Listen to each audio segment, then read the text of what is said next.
Quite simply, Thailand, wake the fuck up. Wake up. Because what is about to happen is what all the other nations before you has happened to them. Thailand, look at your facts. Take note. From 2000 to 2020, diabetes has increased by 400%.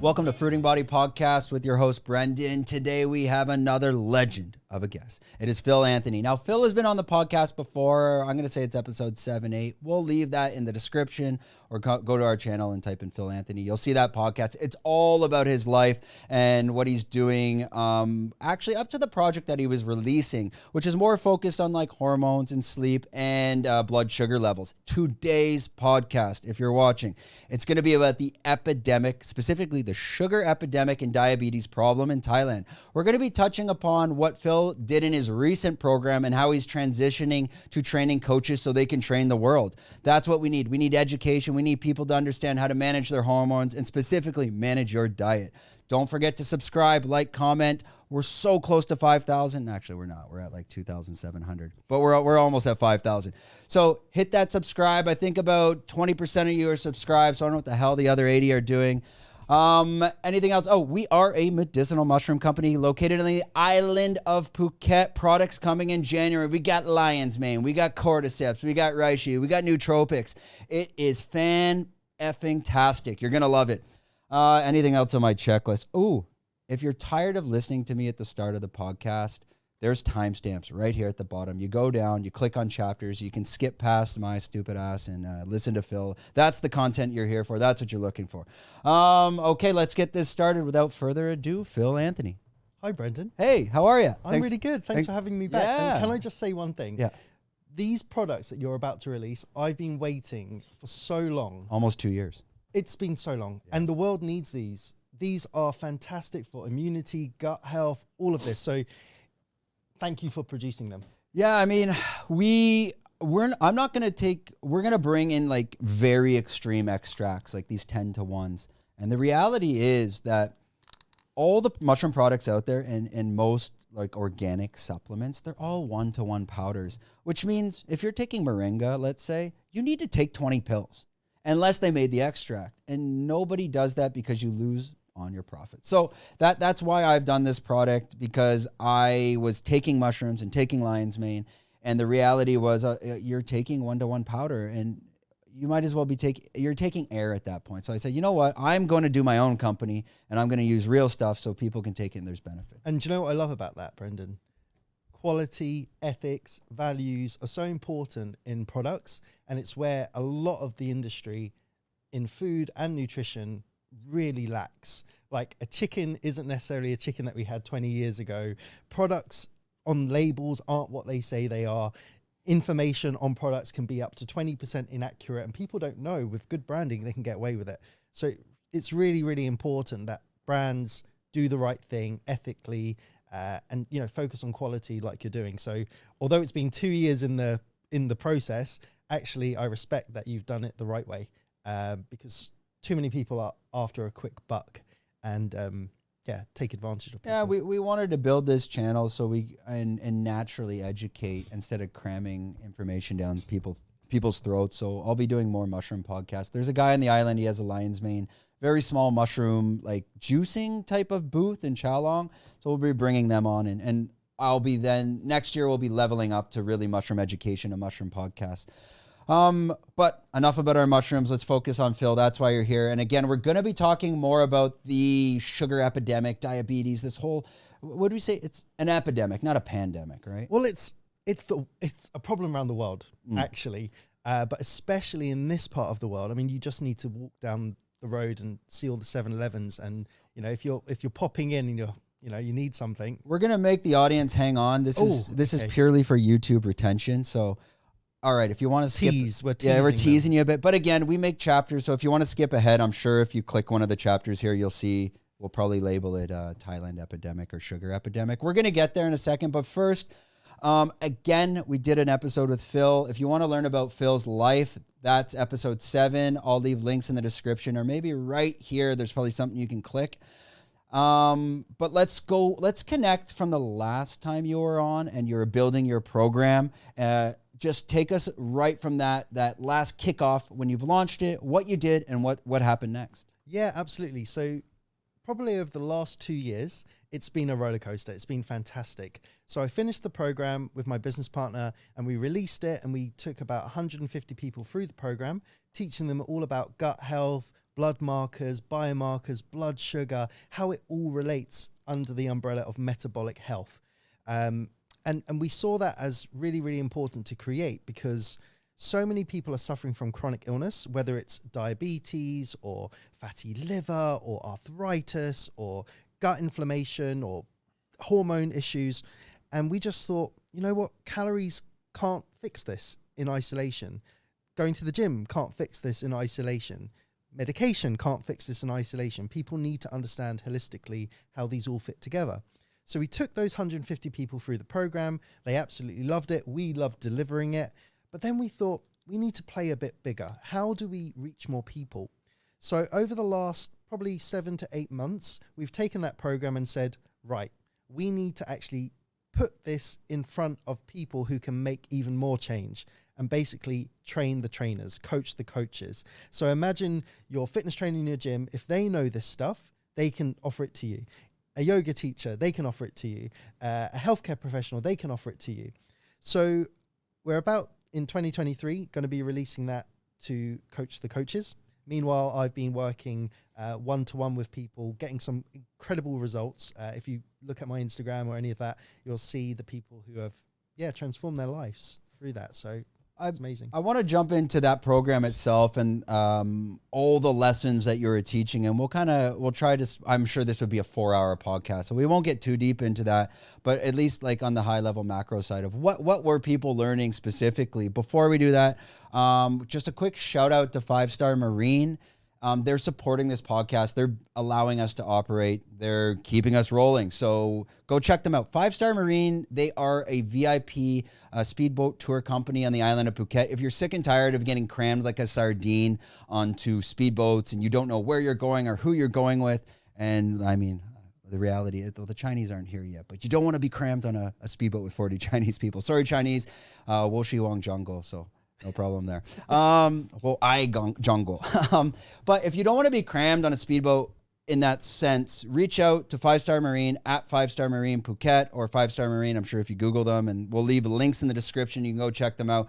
They're doing some great work on the island that's going to give you probably one of the best speedboat tours around Phuket. Check them. I can't chill them anywhere. All right, go check them out. So we'll go back to your program that you built out. Can you kind of walk through maybe some of the lessons that people were able to take away from that, and maybe some of the feedback your audience gave to you from, that learning experience? Absolutely. So the premise of the program is really to understand health and nutrition from a personalized point of view. So, one size in nutrition and health doesn't fit all. We know that. And the problem with a lot of diets, whether it's keto, calorie counting, Weight Watchers, intermittent fasting, veganism, paleo, all of these labels that we put, they all are restricting something. They're all either restricting time, a macro, a combination, an energy supply. And actually, none of them are wrong, but we need to make them right and work for individuals. So what we do in our program is we say, right, get back to basics, starting with nutrition, and break down the macros and really understand them. So for example, calories, people see that as energy. And if you over consume calories, you gain weight. That's the model of the calories. But actually, for me, protein and fiber should never have been included in the calorie model, because protein is for muscle recovery and cellular repair. So that leaves protein to one side. Of course, if you overconsume protein, then it can convert to glucose and carbohydrates. So push protein to one side. Hardly any client I ever work with overconsumes protein. So why include this in a calorie model? Push that to one side. Then you go to fiber. Fiber is not 4 calories per gram. It's about less than 1 calorie per gram because it's broken down by the gut microbiome. So again, it shouldn't have been included. It's very important for gut health and for stabilizing blood sugar and for feeding your bacteria in your gut, but it's not important for energy supply. So then you're left with fat and carbohydrates. Now, fat is great for hormones. It's essential. You need it. But it's also a good fuel supply. Carbohydrates, good for fuel supply as well. So if you're following a calorie controlled model, if that's what you're following, then maybe you need to say, well, take protein out, take fiber out, and just use carbohydrates and fat in your calculations.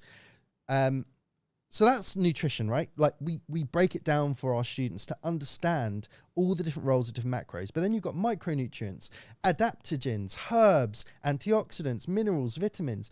None of these are calculated in a calorie controlled model. And that's what we taught our clients is, basic nutrition, but then, rather than taking supplements, vitamins and minerals, yes, they are to supplement, not to replace nutrition. So we take them through that. Then we take them through gut health. How do you go through the 3 stages of, removing things that inflame the gut, adding things in that heal the gut lining, adding things in that promote microbiome diversity in terms of bacteria. Then we take people through stress and sleep management. Too many people are just burnt out. And understand the word burnout. It means that you are pushing your body too hard, whether it's physically, emotionally, mentally, and you're not fueling it properly and allowing it to recover. And so people are experiencing burnout. And what burnout means is you're burning out the hormones. The hormones cannot manage. And this is something I want everyone to understand. This is super, super important. The body wants you to be in balance. A healthy body is in balance. It's not pushed too much. It's not pushed too little. It's just right. If your food or your daily activities push you out of balance, let's say you are underfueled or overfueled, understressed or overstressed, it's your hormones that bring your body back into balance. So for example, if you go out and you eat a kilogram of sugar, your sugar levels will go up. The hormones bring you back into balance. If you are working out too hard and you're not getting enough sleep, it's your hormones that will bring your body back into balance. So the hormones are doing all the work. And people need to understand this, because if you're constantly out of balance, you will overuse the hormones will get tired, and eventually they will quit. And they'll be like, look, we can't handle this anymore. You're abusing us. You're not resting us. You're not fueling us. And that's when you get fatigued and you get chronic inflammation and all these other issues. So we take people through that. Then you go into, sleep and melatonin and cortisol and adrenaline and how those can be manipulated. And then you go into what I love is biomarkers, because once you've done all that generic stuff, well, how does that all relate to you specifically and individually? And this is amazing, Brendan, because we live in a world now where you can just pop to your local clinic and for a couple of $100 get an insight into what's happening inside your body. How do you, when you're talking about the biomarkers, specifically, what should we be measuring when we're going to do that testing? What should we be looking at? Absolutely. So there's, over 200 different biomarkers that you can check. Now you've got vitamins and minerals and all sorts going on. But I think just to get you started, if you've never gone to a lab, if you've never had your blood tested, I would say some of the most basic things to check, definitely your blood sugar levels, because that will give you an insight into what energy levels are, when you wake up in the morning, where they're at. Because if your sugar levels are really high, you'll suffer from chronic inflammation, and that will affect everything, throw you out of balance. So that's the main one, the first one I would check. Then your lipid profile. Your lipid profile is basically your cholesterols and triglycerides. And this is incredibly important because it's your liver. It's your liver. What's going on? Is it producing too much? Is it having too little fuel? Is it overfueled? So again, it gives you insight. These 2 tests are very basic. You can go to even pharmacies in the US and UK. You can just get that test. But here in Thailand, just go to your clinic. You get that. Clinic or you have to go to a clinic. Clinic here, yeah. And are there people, or could you recommend clinics on the island or people that we could reach out to be able to get those tests and also then provide reading and insight to that? Yeah, exactly. So most blood places that check for STDs, clinics, sports therapy places like Thanyapura. They've got a clinic up in the north, and they've got a clinic down in the south. Then you've got Naborn Lab, which I think has got 2 branches. On Soy Tayed, you've got loads of different clinics. They all basically provide this. In terms of the analysis, that will obviously depend on if they have a doctor or not. They will, on the results of your blood markers, there will be the standard ranges, right? So for example, your iron levels, it will say if it's, or, you know, testosterone, let's say, if it will say your number, let's say yours is 600, then it will say for normal ranges, it should be between 300 and 800. Also based on an age.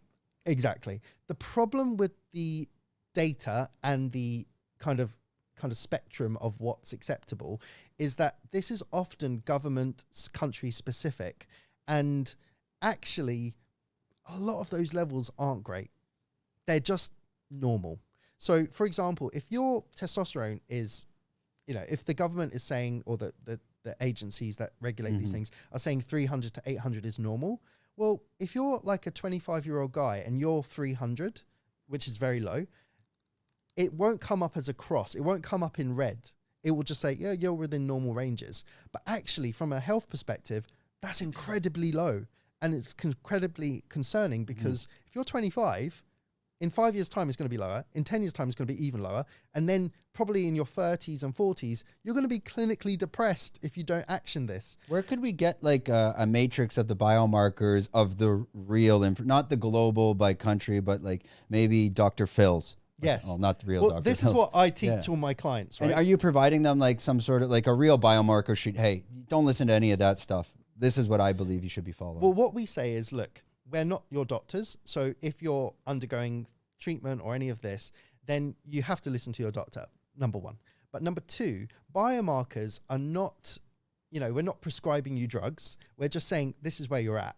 And those levels that we say are optimal levels. So when we work with a client, we show them the optimal levels. Now, I don't just give this information out. Why? Because it can be overwhelming. As I said, there's 200 different biomarkers. And if I told you, you need to be optimal in all of them, and let's say you're out on, definitely no one is optimal in all of them, but let's say you're out, you know, on 50 of them, then you're going to be like, oh my God, I need to fix all of them. And actually, biomarkers work by, if you fix this, then that might fix that. So you need to understand. And a lot of people that are just like, you know, I'm low in iron and just take an iron supplement. Okay, you're low in iron, but what's the reason you're low in iron? Is there a problem in your gut? Is the lining of your gut not absorbing? You're low in testosterone.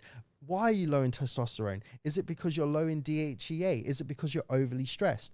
So if that's the case, then you need to fix the cause of that and go upstream of the problem.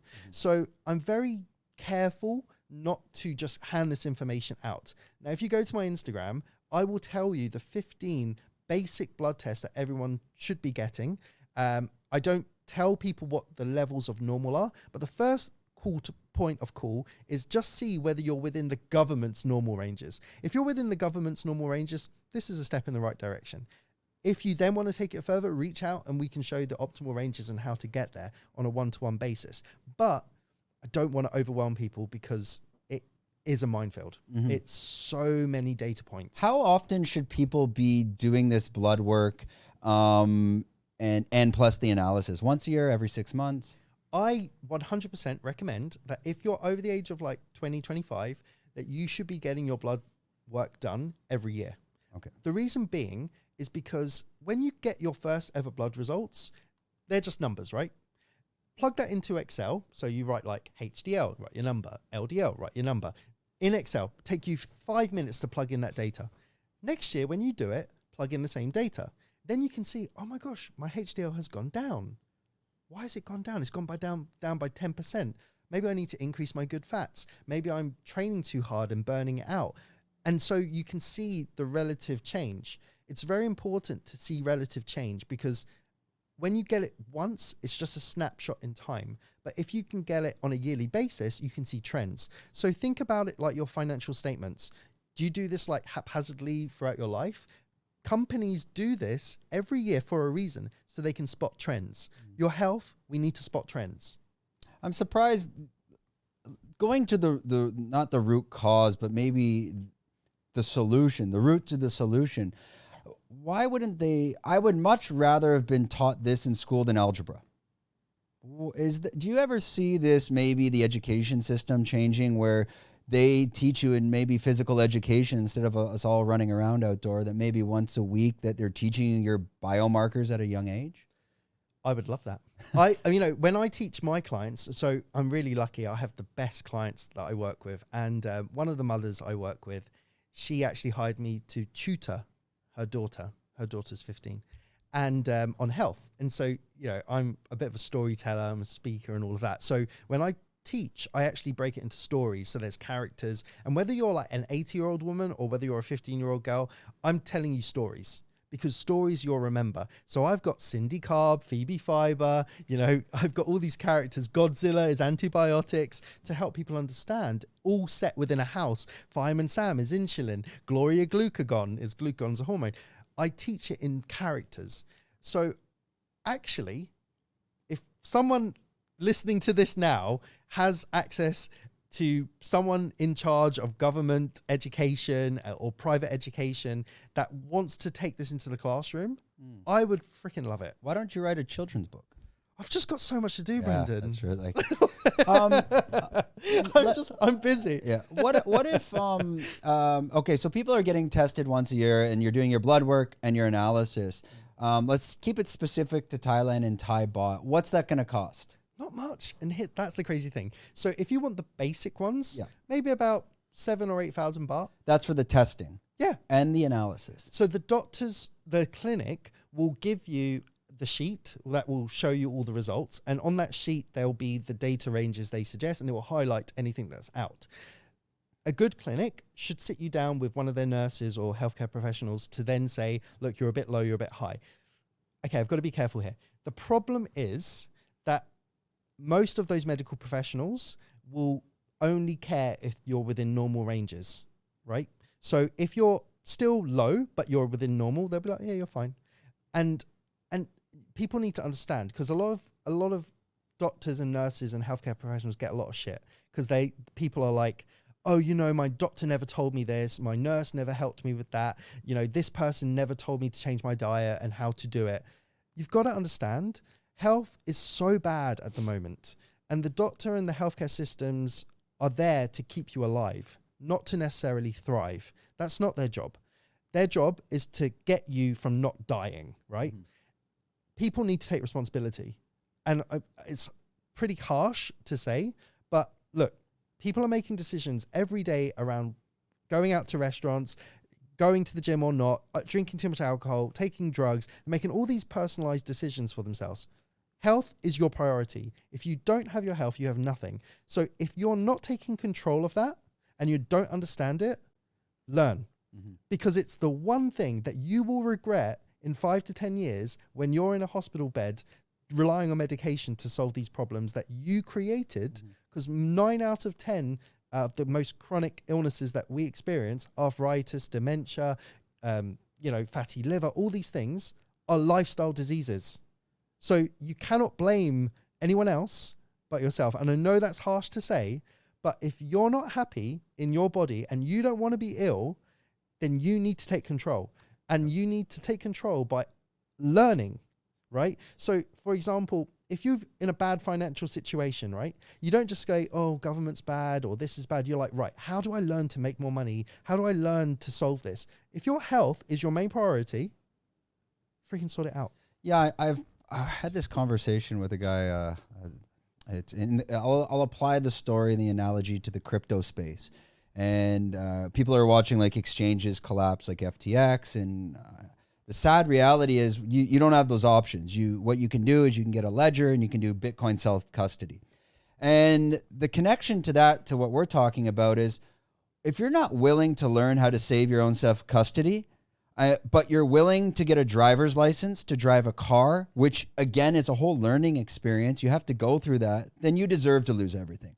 Now, I would connect that back to the health side I like to give the tough love. If you can learn to drive a car, if you can learn to get a visa, to live in Thailand, to rent an apartment, to go through all those loops and whistles and holes to get here, then you can figure out your own gut health and figure out your biomarkers. It's a question of, I think people on the, let's say these biomarkers, when you're saying 150 to what, they just get overwhelmed from the beginning instead of, take it step by step, bits by bits, and at least start to learn. Whether it's 1 or 2 or 3, if you can learn 2 biomarkers, and this is one of your sayings, like that 1% per day per year, how you're going to, sorry, was it? Exactly. Yeah. It's the one thing principle, like if you try to get 1% better every day, just 1%. So tiny increments. Over a year, you'll be 38 times better. So it's incredible what compound interest does, right? Mm-hmm. And we apply that in our finances. Why aren't we applying that in our own learning? And one thing I want to say, Brendan, is this stuff is complicated. And you know why it's complicated? Because it's individual. So because it's individual, it deserves the attention of understanding, right? And it deserves the attention of learning. And now these things, you can learn from like YouTube, you can learn from books, you can go on courses, you can do all of this. But as you said, maybe just focus on one tiny thing. And when I was describing how we run our program, do you remember what I said? We start with basic nutrition, then we go into a bit more detail on nutrition, then we go to gut health, then we go a bit more into gut health, then we go into stress, then we go into a bit more into sleep. I told you right at the end, biomarkers. We never start with biomarkers. Yeah, it's too detailed. Because it's too detailed. Why are you going into the details when you haven't got the basics correct? So as you know, and the last time I spoke, I explained, my background is engineering and architecture. When we design a building, we start with the frame. We don't go, what color is the wall and what color is the light switch and where are the plugs positioned? We start with the framework. And so that's what we need to do with health. We need to look at what are the basics. Now, again, too many people are like, I take an omega-3 supplement. I'm like, yeah, great. But look what else you're taking. And also, where does it come from? Exactly. And what level of, if you're eating McDonald's every day, I'm sorry, very high in omega-6 inflammatory oils, no amount of like little omega-3 is really going to help you against that. So you've got to get the basics right. And too many people, and from an American kind of educational system, too many people are majoring in minors in health. So they're focusing, putting so much attention on these minor details, and they're minoring in the majors. They're focused like on these tiny, tiny little things, and they're missing the big picture. Sunlight, sleep, nutrition, having fun, sleeping and feeling restful. Like often, here's the thing, I'm a bit of a minimalist. It's not about necessarily doing more and adding things in. Sometimes it's about stripping back so you've got space to add these things in. So yeah, I think we need to unlearn before we learn. And based on this testing, and we didn't touch on this point, but I have to assume that if you're doing your testing and analysis once a year as well, when are you doing it? Are you testing after the big Christmas feast every year? And then you're doing one test in let's say, summer after, a week of training for a marathon? Do you explain this to the clients? Like, if you're going to be testing every year, try to make sure your diet, your exercise, and mentally for the balance of your hormones, that you're kind of in that same mindset and body set. Don't try to, test in the summer and then test after Christmas dinner. Exactly. So many people want, when I start working with someone, they're like, right, I'm going to get my blood tested and then I'm going to do it in 12 weeks because we'll finish our 12-week program or whatever. I'm like, hold on a minute. Think in years and decades. Don't think in days and weeks, right? Just, again, people overestimate what they can do in a day or a week, and they underestimate the future of like, right, if I take 12 months, just give myself a program, work with a coach, make these small changes, the results that can happen. I took a guy up by about 30% in testosterone over, 4 to 5 months through natural methods, not through supplementation. And like, that's a big improvement, 30%. For some people, they're like, well, that's too low. If I'm at 400 testosterone, I want to be 800. Well, I'm sorry, like, unless you give me a few years, you can't do this naturally. Like, it's not going to double in a week. Like, you need time. And my problem is this: a lot of people, and again, I've got to be careful, a lot of people see a result and they want to fix it tomorrow, right? And the shortcut route is often supplements. Nothing against that if you'll do it well and you're with someone who knows what they're doing and you understand it. But I always say, if you don't make it, you break it. And if you're chronically low in something and you've got nothing to lose and it's always going to be low, fine. if you're kind of medium and you're okay, let's try the natural method first. And if we can raise you up, maybe that's enough for you and you'll feel great. And then you don't need to. Yeah, I mean, I guess the character to be patient panda at this point. Like you gotta take time and go with it slowly as well. Personally, for myself, every couple of years I will do testosterone, but very low dose, like maybe 175 milligrams a week. I haven't done it in a year and a half, but what I found from the last time I did it, and every time I've tried it, and I will only touch this one, and I know how to do post-cycle and all that stuff. I just do it because, like, okay, I put on some weight. I got to get back in the gym, and it's basically like it's an adrenaline shot. You can get going. But every time I go off it, nothing. It never comes back to that level. I've never done the testing, but I can feel it. And the reason is this, right? It's very simple. If you say your datum is here, and you take something, right? You go up. Now, synthetically. Exactly. Yeah, that's right? not, yeah. So the fundamentals of what kept you at that level or what got you to that first level, it didn't change. So, of course, when you stop, it will come back down. This is just normal. And in fact, it might come lower. It does, yes. Right? So you end up being on this addictive cycle because you're low, so you need to fix it, and then you go higher, and then you go lower. And that's why I'm saying, again, I've got to be careful. But if you want to do this, please do your research. Work with a professional that will help you understand, like, look, you're really low. You're always going to be chronically low. So give it you've got nothing to lose. Yeah, let's talk about male testosterone and how to enhance that naturally. And before that, don't worry, we're going to talk about the Thai epidemic with sugar that will right after this conversation. And before I jump into that as well, I was kind of discussing, okay, you should be doing your biomarkers once a year. It's the same concept of, okay, I'm going to do a 12-week program. I'm going to get in shape. And then you go to the shopping mall and you buy all the clothes. 3 weeks later, nothing fits. And this is one, I have like one closet is like, this is the fat clothes and the comfortable underwear. And this is the stuff when I'm in shape. And like the in shape clothes last for like 3 weeks. You're like, fuck, oh God. All right, I'm out. That's just my personal experience. And I'm sure a lot of people see the same stuff as well. You get in perfect shape and then it's also not realistic as well. Going on to male testosterone and how to enhance that naturally. One of the things I did used to take was pine pollen, and we would get the capsules. They were actually like natural, like pills, not capsules, like kind of like a hard-coated pill, like a Tylenol, let's say, like that type of style. But it was a pine pollen. I would take this, and you would think it would increase your natural testosterone, but I think it was just increasing your libido, which people connect to testosterone, but I don't know if it actually was. Could you touch on when you're dealing with clients and they're asking you, Phil, I want to raise my testosterone naturally. What's that process? Can you walk us through that? And what are some of the things, tips and tricks that people could, implement into their day-to-day lives? Love this. Okay, great. This is my bread and butter. I love it. Love this question. So let's go into it. Let's dig in. So the first thing is we want to see where you're at. So definitely go and get your blood markers done first to see where you're at. Not only testosterone, but your other markers, because as I said, they all work together. So if I can see that for example, your liver profile is pretty messed up, if I can see you're suffering from inflammation, I will fix that first, right? Because that will dictate whether you have high or low testosterone and it will contribute. So first of all, biomarkers, get that done first. Second of all is what brings the body back into balance. And that could be, let's say you only get 20 minutes of sunlight every day. I'll be like, Brendan, we need to increase that to an hour. If you're sleeping 6 hours, I'll be like, Brendan, we need to get you up to 8, 9. If you're overtraining, I'll be like, look, can you lessen that a bit? So have you noticed I've not given you anything new? I've just played around with what you already do, right?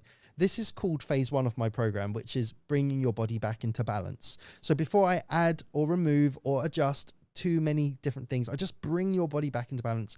Sunlight, sleep, water, nutrition, gut health, just roughly. So, no calorie counting, nothing major, just balance you out. Phase 2 is where we get a bit more personalized. So let's say you get 20 minutes of sunlight and you sleep 8 hours, right? Now, sunlight builds melatonin. So if you're sleeping 8 hours on 20 minutes of sunlight, I'll be like, okay, maybe there's enough melatonin in your system that works for you. But I'm not sure. So I'll be like, Brendan, look, go and get 40 minutes, go and get an hour today, and let's see if your sleep quality is better. Can we measure the melatonin through when you're doing testing? Well, here's the thing. Melatonin is something that moves up and down on a, basically a daily basis. So it's not a good thing to test, because if you get more sunlight one day, your melatonin will be higher. If you sleep really well, your melatonin will drop because obviously it's used up all its reservoirs.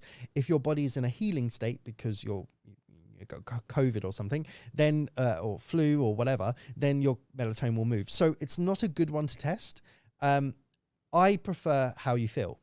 The reason being is because we could have the same level of melatonin in us, but for you that might be low and for me that might be high. So that's why. The thing is, what I want people to realize is, in terms of sleep, for example, there's quality and there's quantity. So for example, if you sleep 8 hours, most people will be like, oh, you sleep really well. Well, why? Just because you sleep a certain quantity of time doesn't mean it's good sleep.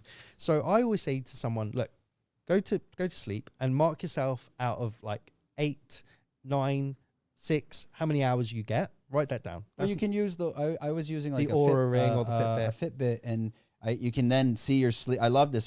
You can see your REM. I don't need it anymore because I got it now. Like, when you just wake up in the morning and like, maybe you only got 7 or 8, but you feel well. You don't feel groggy. There's no brain fog. Exactly. And then subconsciously, I don't even need to look. It's like, I must have got great REM. And you look and you're like, oh, yes. Yeah, I did. Exactly. Sorry, continue on that. Yeah. So what I would say is you write down the quantity of sleep that you get. That's number one. So let's say you get 8 hours yesterday. So you write 8. Then you wake up as you did and you say, how do I actually feel? Oh, you know what? I feel great. I feel like 8 out of 10, right? So basically you do 8 out of 8 because you got 8 hours, which is what most people suggest is good. And then, so that's 100%. And then if you've got, 8 out of 10 in terms of your quality of sleep, that's another 80%. So you're like, okay, if I got quantity is 100% and quality is 80%, times them together, my sleep score is 80 out of 100, right? Now, it's really important to think about quality and quantity, because you could get 6 hours of sleep, but it was 100%, like it was amazing sleep. Now, that could be the same as getting 8 hours of sleep, but low quality sleep. So I like to break people down into scores of 100, and that will be sleep. So that might be something that I would do. I would look at their training and see how much they're training and how intense that training is. If it's very fast, it's very like explosive, then you probably need quite a lot of carbs, and that's fine, but not at the expense of fats, because fats are what govern the hormones. So let's say you're a marathon runner and you are just consuming a lot of carbohydrates. Well, once your body's burnt through those, it's got no other choice but to burn fat. So the fat creates the hormones. So I see a lot of endurance athletes being very, very low testosterone, very messed up HDL, very bad liver function, because they're not looking after their body. They're basically very high carb consumers and very low fat consumers, and they just don't look healthy. The skin's very dry and all of that. So you take them through that phase, and then you go into the optimization phase, where you say, right, we've done your basics, we've done the fundamentals, now let's get personal. Let's get into your meals. Let's go really in detail and see, because if you're deficient in a micronutrient or macronutrient, the body's out of balance. Now, how do you understand this? So a lot of people are like focused a lot on protein. Great, that's great to do, but that's a macronutrient. Macro means you need a lot of it. Fine. Micronutrients like iron and B12 are micro because you need them in small doses, not because they're not important. They're very important. If anyone listening to this now who's low in iron or B12, they will be in bed like, I can't move, I'm so exhausted. That's a micronutrient, right? So no calorie counting is going to tell you if you're low in a micronutrient. So it's very, very important to pay attention to both macro and micro. And then you go into more detail: protein diversity, fiber diversity, fat diversity. You can't just eat chicken and broccoli every day. That's only focused on protein and fiber. You've got to understand there's micronutrients at play. And if you don't have diversity, you'll mess it up. So then you go into that level of detail. And finally, then you go into supplementation. What are we missing from our diet that we need a bit more of? So for example, if you're a vegan, we supplement. If you don't like fish, we supplement. If you don't like beef, we have to supplement. Because, for example, DHEA and omega-3 are mainly from the fish and some seeds. But if you're not a fish eater, I don't know if I can get enough from seeds. Like how much linseed and flaxseed are you going to have? So you kind of got to break it down like that. Now, there's some incredible research being done at the moment into different supplements that can directly support testosterone. The problem is this. Things like Tonga Ali, so you may have heard of that. There's a lot of people are swearing by this now. The problem is there's not much research done into it in clinical studies. People need to understand this. The reason there's not much clinical studies in this is because there's not much money to be made from the pharmaceutical industry. Because it's natural. Because it's natural. And you can't patent it. So people are always saying, well, show me the science. I'm like, okay, who's paying for the science? Who are the wealthiest companies that can afford the science is often the pharmaceutical companies themselves or the food industry, the processed food industry. Yeah, and the universities, they're not funded specifically to do the research on things you can't patent. Exactly. And if they're not funded to do those projects, which comes from the lobbyists, and maybe it could be political parties that they're also funded by the pharmaceutical. And if the universities aren't getting funded to do the research on things you can't patent, then of course there's no medical information. Exactly. And so, Brendan, my background is engineering, and I studied science, and I'm based on evidence, right? Yeah. You've got to understand who is providing the evidence, right? So people need to be critical thinkers here and say, look, has that person or that company or that industry got a vested interest in putting this information out? Now, this information is widely available on the internet. You can go and look at most studies, and at the bottom of the study, see who sponsored it, see who paid for it. If it's Nestle, Coca-Cola, McDonald's, come on. So tying it back to like the testosterone side, like someone like myself, let's say 36 years old, 26 years old. No, I'm joking. 36 years old. I eat pretty healthy. I'm probably doing HIIT 5 times a week. I've stopped lifting weights. Bangtao Muay Thai, check them out. Actually, don't check them out. It's getting too crowded in there. Some of you got to go. It's too popular. Yeah, it's getting really crowded. They haven't invited me yet. Oh, they haven't? Intimidating. Oh, no, joking. Yeah, Don't beat me up. Don't beat me up. No, the HIIT class is good though. I'm doing that 5 days a week, eating pretty healthy Monday to Friday, and then I kind of cheat on the weekend, but I don't go off the rails. Like I'm not out of control. Hans, yeah, don't laugh. So sometimes I'll have beers, but if I have one, I have like 20. But most of the time I am doing, the last 3 weeks I've been pretty good. So I'm eating healthy. My testosterone feels like it's getting higher. I haven't done the biomarkers. A lot of the times I just listen to the body because I've done I know how to measure my macros. I've done that before. I've weighed my food. Consciously, I understand it. The only thing I could put that on in my testosterone getting a bit higher, the only thing I changed is I'm eating steak like 4 nights a week. Tenderloin steak that I get from the macro, and it's this Australian tenderloin. I cut it all up. It's about 2 kgs for less than 2,000 baht. It's amazing. Tastes like butter. And that's the only thing I've changed, and I feel more energetic. Before that, my diet was primarily chicken and fish because your Portos and your Tesco's, the quality of beef is horrendous and it's way overpriced. Someone like myself, the question more is like, where would you ideally, from Phil's perspective, where should that testosterone level be? And based on maybe, let's say, this free consultation service of what I'm doing, like, any recommendations without getting too detailed? Because I know it's almost impossible to really dive deep. Yeah, so the first thing I would say is, obviously, the data, the numbers, right? Even those are personalized. So I told you, you've got to look at where you've been before and where you're at. The most important thing is how you feel. So if you're waking up in the morning with a bit of vavavoom and, sex drive is pretty high and you can push it in the gym and you feel good, this is a key marker, right? If you're feeling a bit low and you're feeling a bit lethargic and you're feeling a bit demotivated, you don't want to work on that business that you've worked so hard on at the moment, you can't be, you're not very sexually active, it's telling you, it's telling you. So I think, as you said, listen to yourself, number one.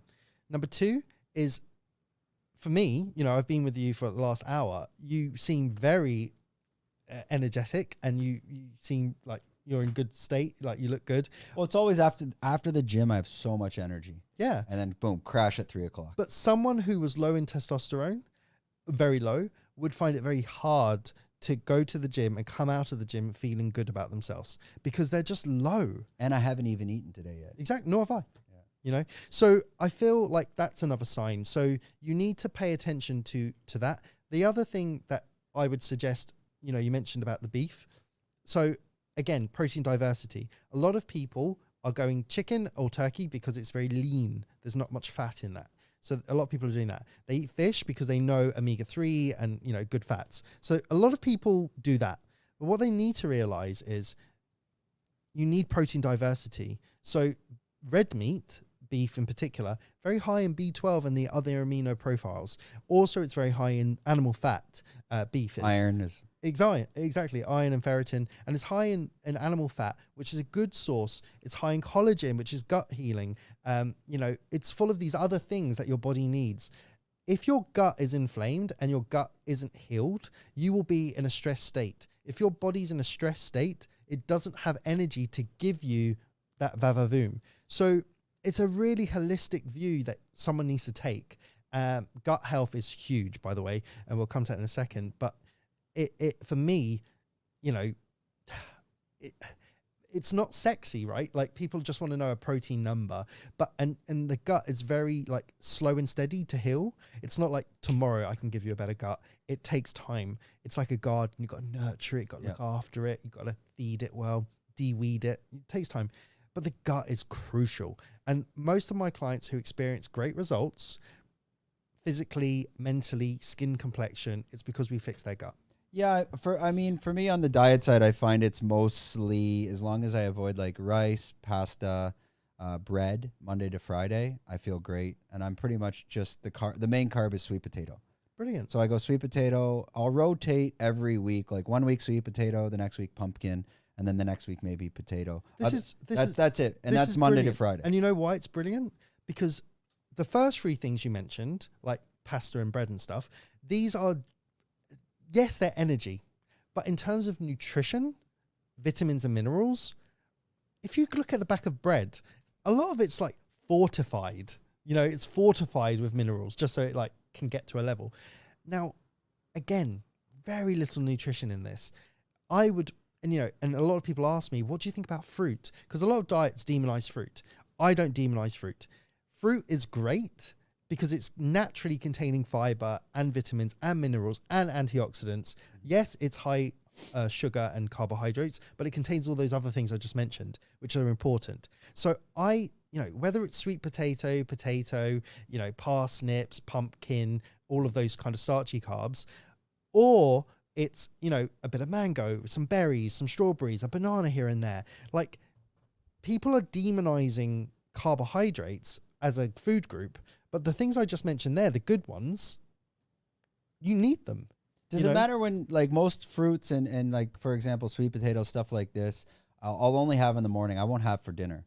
So I kind of take it and I kind of use that sugar throughout the rest of the day. And then by dinner time, I'll do a walk on the beach. I'll eat pretty much like meat and veggie. That's it. And then I crash by 8 o'clock. I'm in bed, 8:30. Mm-hmm. Like, do you time your sugars like when you're taking them? Okay, so it depends, right? So for you may be someone who benefits from a bit of carbohydrates in the morning because you work out in the morning, right? I don't work out to the afternoon. So I pretty much train in a fasted state apart from a coffee. Then I work out, give myself an hour or two to cool down and, you know, bring my blood sugars back down, bring my heart rate back down. Then I eat my first meal. That first meal is huge. Sorry, right before the gym or? After the gym. I work out after. Okay, I eat after the gym. Okay, so the reason I do that is because my body, I've trained it to perform like that. If you've trained your body to perform in that routine and you feel good on that, that's great. One thing I would say for the majority of people listening who don't work out in the morning, I would say earn your carbs. So what do I mean by that? If you're waking up and you're just going to sit behind a computer in the morning and your body's not using carbohydrates, why do you need it? Start your day with protein to fill you up, fiber to help your gut and to stabilize your blood sugar, and fat for your mental clarity and energy supply. Then go set about your day, do your work behind your computer or whatever. Most people are quite sedentary. Then for your second meal, you might opt for a bit more carbohydrates because you're going to start moving around a bit more, you're feeling a bit low. Maybe you're going to go do sport later, so maybe some carbs then. So I would say for the majority of people listening, rather than a blanket statement of don't eat carbs in the morning, earn your carbs. So if you're working out in the evening, have it after dinner. Yeah. Have it with your dinner. Joy, obviously you know Joy Summers very well. Yeah, I love Joy was on the podcast, and she was also explaining as well, when you're going to be like breaking your fast, let's say breaking fast.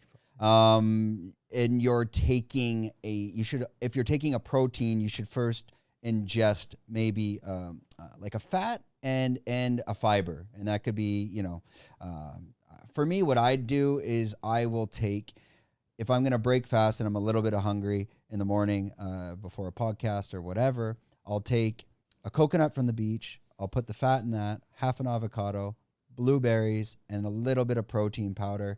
And then what I do is I take flaxseed and chia seed, but I grind them up into powder. And I have those in the fridge. I just find that you digest them easier, because why would I take this like seed that hasn't been broken down? And I basically throw that all into the blender, and I'll take that back, and that will be like a little bit of a meal if I like need that energy. Do you agree with that in terms of like when you're taking your macro, should you be taking your fats before taking the proteins with the fibers to kind of coat the stomach before, and then you jam the sugar down there so you don't get that insulin spike? Okay, so there's two things to say here. It depends. Why does it depend? Like if I'm starting with someone and their diet is just all over the place, I think this is a minor detail that shouldn't be a major issue for someone. If you want to optimize, there is a role to play in this sequencing, right? Not only biologically and how the hormones respond and insulin responds, but also just how it fills you up, and how it, if you haven't eaten for 8 hours and you suddenly start on carbohydrates, probably you'll finish the bread basket. If you start with fiber and a salad, that will fill you up, and then you'll eat your carbohydrates slow and you might want less. So there's a psychological trick to this, and a physical trick, and a hormonal side of it too.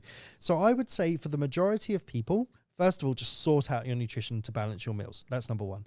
Then start getting into that habit, and then you start personalizing and optimizing for those details.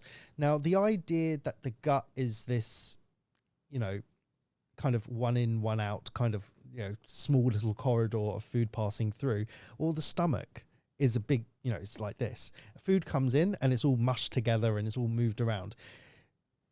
I don't think there's a huge impact. Of course, there probably of when you ingest. Yeah. Now, what I do say to my clients, like, for example, let's say you're going to have salmon and veg for dinner. Let's just say that's fat, protein from the salmon, and it's fiber from the veg. Eat them together. None of those things are going to spike your blood sugar. They're all good. Then you might say, well, now the fiber's there, it's going to, maybe 15 minutes later, you're going to have some mango. Now the sugar comes in. Mango has fiber as well. The sugar comes in, and you've already got these things controlling your blood sugar levels already there. So I often say to my clients, look, if you're going to have wine, or you're going to have a dessert, or you're going to have a beer, or whatever you're going to have, use it as your carbohydrate portion of your meal. That's the first thing. That's the most important. Whether you eat that first or second or third, it depends on your psychology, because some people will knock back a wine to start with, eat their meal, then want a dessert after. So I'd rather you eat the meal. And if you go back into most cultures and say, well, what were they doing? There's a reason people often started their meals with salads or soups, because they weren't high carbohydrate. And then they would have their next meal. So many people have reversed this now. They're just starting with bread. They're starting with, breaking their first meal with something sweet because they're ravenous. They just have a cookie. They have a chocolate bar. So there's a lot to be said for eating carbs in isolation, which is often a problem. But I think the main benefit is having a high protein, high fiber, high fat meal. And then if you want to, then you introduce carbs. Nothing wrong with that. Yeah, my girlfriend's downstairs. She eats dessert before the meal. We'll sit down and she'll order a cake. And then she'll order the meal. I'm like, why? She's like, I don't know. Where's she from? She's Thai. She's from Bangkok. I'm like, what? We'll come into that Thai So we're issue. coming to that Thai topic. How are we on time? Already on an hour. We're on an hour. Okay. Brendan, you talk too much. I know I do. We're almost there. So we're gonna jump into the Thai topic. I just have one more quick question as we jump off that, because we have another girl. She'll be here at 12:45, and it is 12:17. That's why I like the clock there. It's just so much easier, because then it's not I'm not doing this, and it just looks kind of weird. I can just glance quick to keep it rolling. So based on that discussion there of when you're eating your macros, and you're saying, okay, yeah, you can have your protein, your veg, take that, and then have your mango. Based on the Ayurvedic diets, they kind of go against that, because they're saying that, well, if you're eating your protein, your veg, your salmon and your veg, and you get your carbs, your starch, and your protein, you need to first digest this, because it's using, especially for protein like meats and whatnot, it's using a different enzyme compared to an enzyme that it will use for your fruits. And they say that it's not good for you in this diet, because that fruit can become fermented as it sits on top. What are your thoughts on that? Again, so I'm diet agnostic, so I don't follow any kind of one thing, but it depends how you feel. So a lot of people can eat fruit and feel quite bloated from it, a bit too acidic, or a bit like bloated. If that's you, then don't do it. Listen to how your body feels. Now, the thing is with blood sugar analysis is I can take all the I've heard this, I've heard that, and this diet, someone told me this works, and go, you know what? I don't care. Let's just see what your blood sugar is doing. If your blood sugar spikes, it's inflammatory. If it stabilizes, it's stable. If it drops, you're experiencing a sugar crash. I can look at, I don't care what diet you do. Just let me look at the data. Is your blood, can you measure your blood sugar at home in real time? Is that something that's easy to do? Because for me, the reason I'm trying to justify how I eat my meals, so basically at nighttime, I'll do steak and veg or meat and veg, whatever. And then always after, I need something sweet, so I do frozen berries, because it's low in, berries are like the lowest form in sugar, besides mangoes, bananas, it's very high in sugar. So I usually have like frozen blueberries. And then someone told me the Ayurvedic. I'm like, fuck, why did you tell me that? I'll do you a deal. Let me work with you for 2 weeks, and I'll teach you all of this, and you'll get the data, and then you'll understand it. You can check all of this at home. And at home, you can buy a blood glucose pen. That's what I mean. I will train you. You will understand the levels. You will understand your response. You will understand what food works and what food doesn't work for you. And then you play around with you manipulate the meal to make those numbers stable. So it's the best way. We will know what works and what doesn't work for you. And we will understand, maybe you should eat this earlier in the day. Maybe you should wait a bit. Maybe you should wait 4 hours between your meals, or 5, depending. You need to find out what works for you. Exactly. Okay, great. Well, I know we've kept the retention hanging around here forever. Hans looks like he's about to kill himself. He looks happy. Hans, are you happy? I'm good. Tell the crowd how He happy has good you are. health. He has good health. Hans he's working his ass off. He's got to go back to South Africa soon. So we got this podcast, we got one more, and then we got Josh Hinger tomorrow as well. Now, if you're watching, again, I hope you made here on the timestamps, because we probably dragged you right around to the end. So yeah, let's boost that YouTube retention rate. Let's go, baby. Woof. Let's crush that algo. Phil, take it away. Jump into what we know is true: the Thailand sugar and diabetes epidemic. What are your thoughts on that? And the Thai diet. I've got so much to say. Well, we'll keep an eye. We got 12, 13? Okay, we got 10 minutes to wrap it up. Okay, here we go. Yeah. Quite simply, Thailand, wake the fuck up. Wake up. Because what is about to happen is what all the other nations before you has happened to them. Take note. America, the UK, Europe, 50% of people, adults, have diabetes. Thailand, look at your facts. From 2000 to 2020, so that's 2 decades, diabetes has increased by 400%. 400% in Thailand. Now, if this was a company, you'd be like, this is a unicorn. It is growing crazy numbers, right? This is what's happening in the population of Thailand. 400%. We are following in the footsteps of all the nations before us. We need to learn the lessons. Thailand has great healthcare. It's got a great natural environment to grow real food.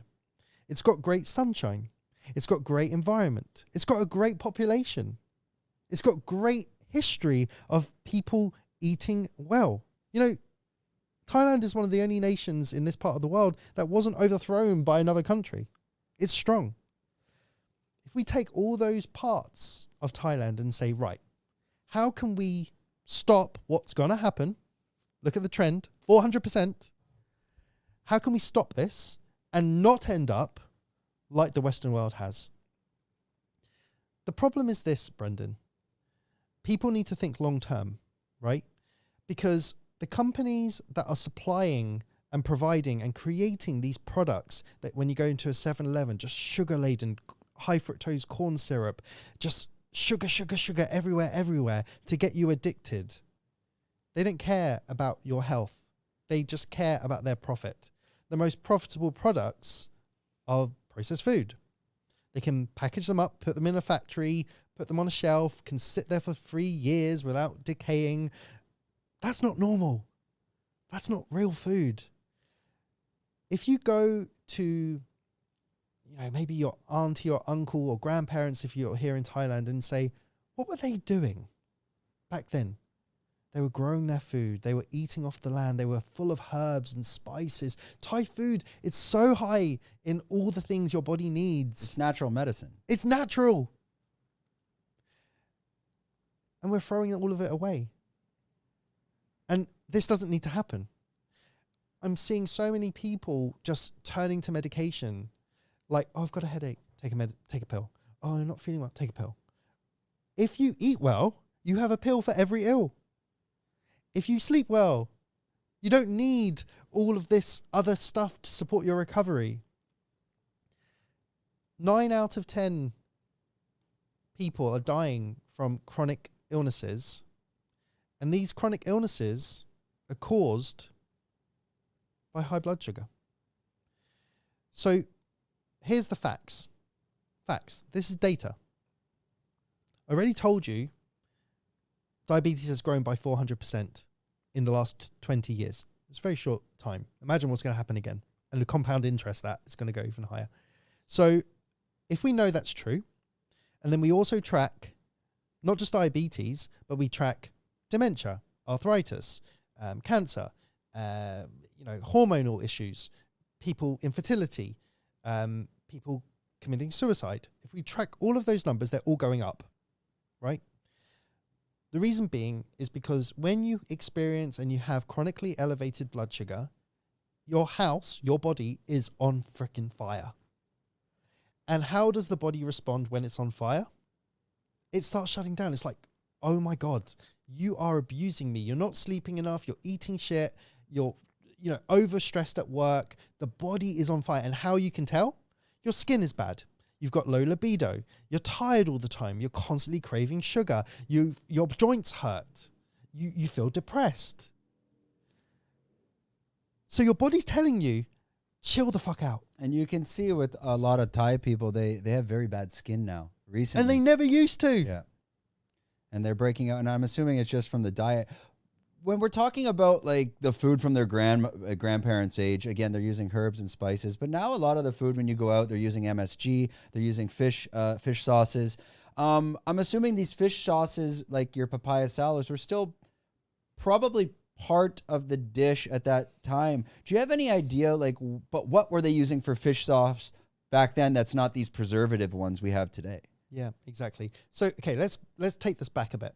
So 100 years ago, we didn't have preservatives. They didn't exist. You may pickle your food, you may ferment your food to preserve it for longer. We didn't have fridges, so we needed ways to preserve.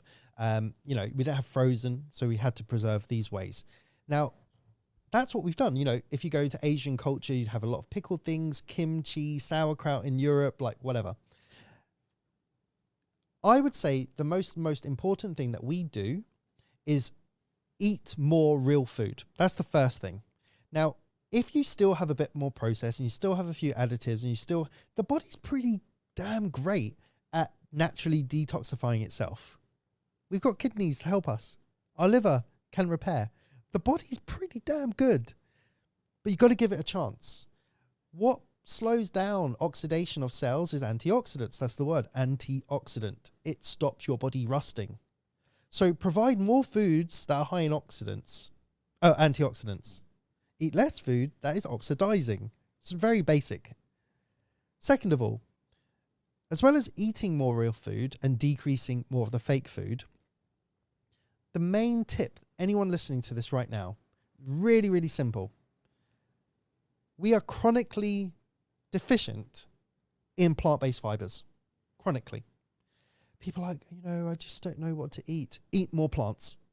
Number one. You need to eat more of them and you need more diversity in them. Thailand's food used to be very high and was very high diversity.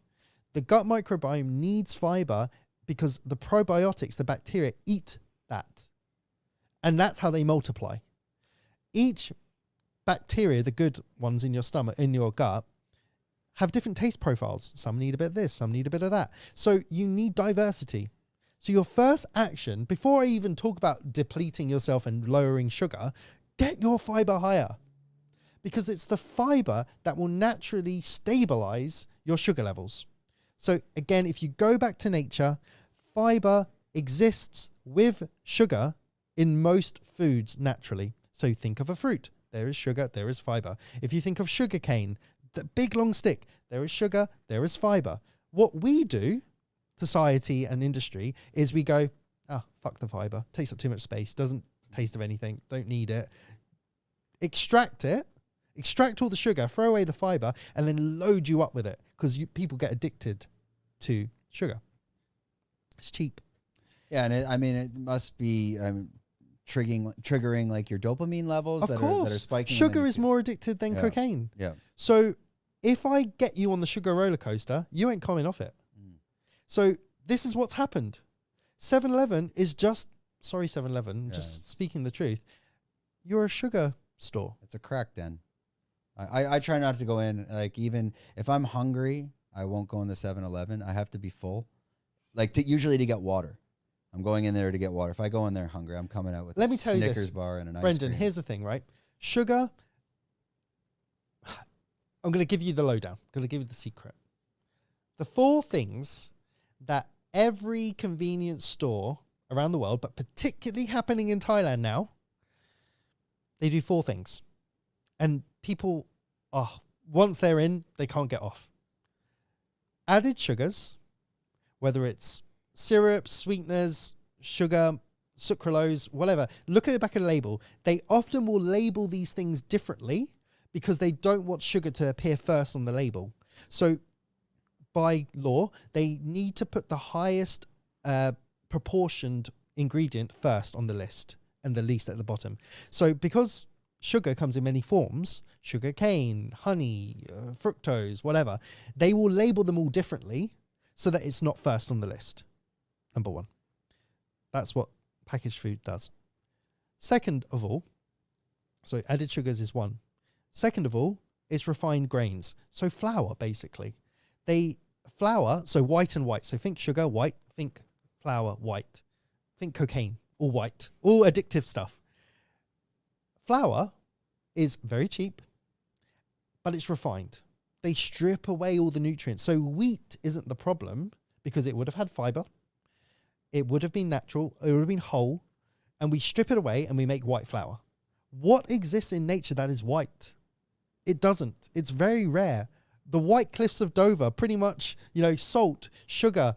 There's not, flour is not supposed to be white. If you go into, Africa and you grow grain and you mill it, it's not white. It's like yellow. It's yellowy. Yeah. So they strip it away. They bleach it. Mm-hmm. So that you've got this nice white bread and you've got these nice white cakes and you've got these nice white donuts that you're just like, So refined grains. Number 3, refined seed oils. people need to understand it's not the problem of seeds. Seeds are great. It's the problem that when you refine the oil and you strip away everything the seed would have had with it, and you're left with this highly inflammatory oil. So canola, soybean, vegetable oil, all these oils are just raising your blood sugar. So I've just told you the three main culprits of raising your blood sugar: sugar, grains, refined grains, and refined seed oils. These are the big three. And then you ask yourself, what product has all three? Pretty much every processed food. Why? Because they're all cheap. So flour, sugar, vegetable oils. Every processed food has them. So if you make one decision today, lower your consumption of processed food. Don't go in the 7-Eleven. Yeah. Now, I'm not saying never eat these foods. The body, as I told you, can detoxify itself. But you can't have 100% of that food. Maybe let's target 80 to 20. Now, you mentioned earlier you like a drink on the weekend. A couple of drinks 1 or 2 nights a week is not going to ruin your health. What's going to ruin your health is every day eating shit. I always say to my clients, let's say most people eat 3 to 4 meals a day. Let's say 3, keep the math simple. There's 21 meals. When I say to someone, what's your diet like? Often the first thing they'll say is, I just love pizza and I love, drinks and alcohol and I go out, blah, blah, blah. I just want to stay as I am because I'm happy with that. I'm like, great. If you do that 2 to 3 meals out of your 21, let's say even 4, let's go for 4.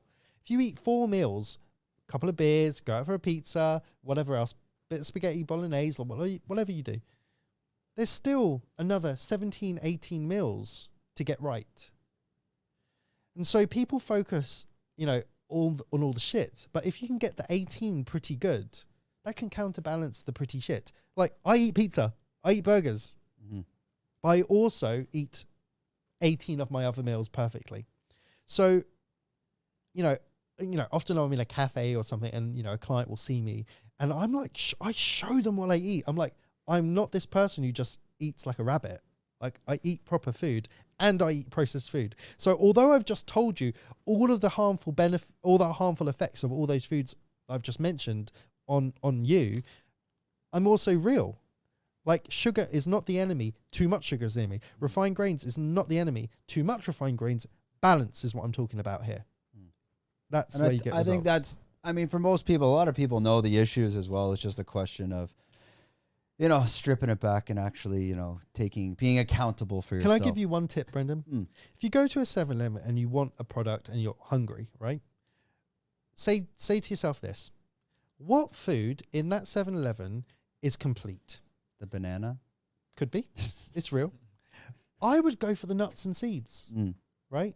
Yeah, they may have a bit of salt on it, might have a bit of vegetable oil cooked in it, but a nut and a seed is a complete food. It's fiber, protein, and fat. What about a Magnum ice cream? With some nuts, yeah. Why not? the almond flavored one. Yeah, it's almond, it's healthy. Yeah. So, try to strip those back to the basics, right? And, if you can do that, because here's the thing, if that meal that you're eating is not balanced, your hormones have to balance it. And if your hormones have to work, they get tired. Yeah, my hormones work real hard on the weekend. They got a lot of work to do. And I want to say one more thing, Thailand specific. Thailand has the potential to be what I believe, it's why I live here, the healthiest place in the world. It's got all the raw ingredients. Sunlight, as I mentioned, nature, as I mentioned, sabai, relaxed, kind of no one's like overly stressed. Sea, magnesium, salt, water sports, activities, mountain climbing, adventure, people working in the farms, natural water supply. Like, we are in prime position to lead this if we want to. But we need to think long term. There's a dangly kind of, carrot here, which is like, ooh, eat me, which is money. What makes the most money? Fast food. What makes the most money? Sugar products. What makes the most money? Just some alcohol. Get those tourists in, like blah, blah, blah. But if you think, come on guys, just think long term here. While the rest of the world is going left, I've already told you what happened to America and the UK, and look at our populations now. We're messed up. Our healthcare systems are flawed. We can't keep up. People are like, need to invest in more nurses and doctors and healthcare. I'm like, the best healthcare is preventative. So focus on nutrition first and you won't get to that state. Learn the mistakes. We don't want to be in a position where we've messed up our future and then we're relying on these fixes of medication, which is going to cost the country more money for a lower quality of life. So I just encourage anyone listening, especially if they live in Thailand or they are Thai, to just make these little decisions, be the change you want to see. If you, protest with your pockets by not spending on these products and helping the little lady growing her food in her farm, or helping the fella, making his food in his restaurant and doing the right thing.